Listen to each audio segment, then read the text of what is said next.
প্রতিকূল পরিবেশে কিভাবে টিকতে হয় এটা জানার জন্য ইব্রাহিম আলাইহিস সালামকে স্টাডি না করলে আপনি কখনো পূর্ণাঙ্গ জ্ঞান অর্জন করতে পারবেন না।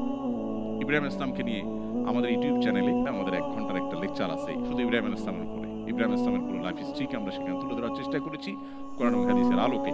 তো ইব্রাহিম আলাইহিস সালামকে আপনি যদি দেখেন, তিনি কিন্তু দোয়া করেছেন, রব্বানা ওয়া বা'আস ফীহিম রাসূলাম মিনহুম ইয়াতলু আলাইহিম আয়াতিহি ওয়া ইউআল্লিমুহুমুল কিতাবা ওয়াল হিকমাতা ওয়া ইউযাক্কিহিম। দোয়া করেছেন ৪৫০০ বছর আগে। যে ইব্রাহিম আলাইহিস সালামকে আমরা রেসপেক্ট করি, ইহুদিরা রেসপেক্ট করে, খ্রিস্টানরা রেসপেক্ট করে। তারা আব্রাহাম বলে, কোরআনে ইব্রাহিম বলা হয়েছে। মানুষ একজনই, রেসপেক্ট সব মানুষ করছে। পৃথিবীর প্রায় মেন সকল ধর্মের মানুষ তাকে নবী রাসূল হিসেবে স্বীকৃতি দেয়।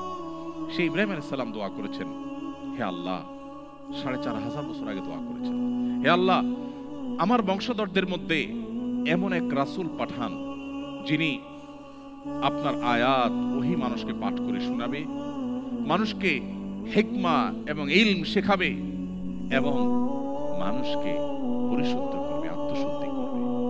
সেই রাসূল আল্লাহ প্রেরণ করেছেন মুহাম্মদ সাল্লাল্লাহু আলাইহি ওয়াসাল্লামের মধ্য দিয়ে। আল্লাহ বলেছেন, লাকাদ মান্নাল্লাহু আলাইহি আলাল মুমিনিনা ইয বা'আসা ফীহিম রাসূলাম মিনহুম ইয়াতলু আলাইহিম আয়াতিহি ওয়া ইউযাক্কিহিম ওয়া ইউআল্লিমুহুমুল কিতাবা ওয়াল হিকমা।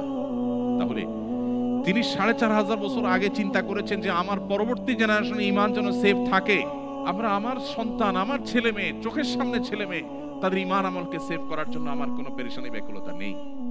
অতএব এর জন্য আল্লাহর কাছে দোয়া করতে হবে। ইব্রাহিম সাল্লাম যেরকম দোয়া করেছেন এবং আল্লাহ তার বংশধর ঈমান আমলকে সেভ করেছে, ঠিক আমরাও যদি আল্লাহর কাছে চোখের পানি ফেলে আমাদের রুটিন কাজ বানিয়ে নেই, প্রতিনিয়ত আল্লাহর কাছে চোখের পানি ফেলে, আল্লাহ আপনি হেদায়েতের মালিক, আল্লাহ আপনি হেফাজতের মালিক, আপনি আমাদের সম্পদ যেরকম হেফাজতের দোয়া করি, আমাদের ঈমানকে আপনি হেফাজত করুন, আমাদের জেনারেশনের ঈমানকে আপনি হেফাজত করুন, তবে ইনশাআল্লাহ আল্লাহ তাআলা আমাদেরকে হেফাজত